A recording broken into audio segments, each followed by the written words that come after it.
Bir kuni juda chiroyli bir qizning uyi tunda yonib ketadi va u og'ir kuyish jarohatlarini oladi.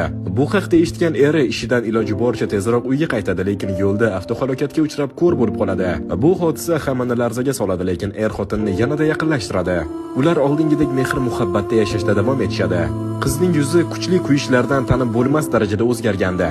Ammo ko'r eri buni ko'rmagani uchun unga bo'lgan sevgisi o'zgarmaydi. Xuddi o'zi kabi ayolini sevishda, asrashda davom etadi. Bir kuni ayol vafot etadi. Bu voqea erini chuqur qayg'uga soladi. Shundan so'ng u shahardan ketishga qaror qiladi. Kimdir undan so'raydi: "Axir sen hozirgacha ayoling yordamida yashab kelganding. Endi yolg'iz qanday yashaysan?" Erkak javob beradi: "Men aslida ko'r emasman, faqat ko'r bo'lib ko'rsatganman. Chunki agar u yuzidagi jarohatlarni ko'rganimni bilganida, bu uni ich-ichidan ezgan bo'lardi. Men uni chin dildan sevganman va faqatgina u baxtli bo'lishini xohlaganman."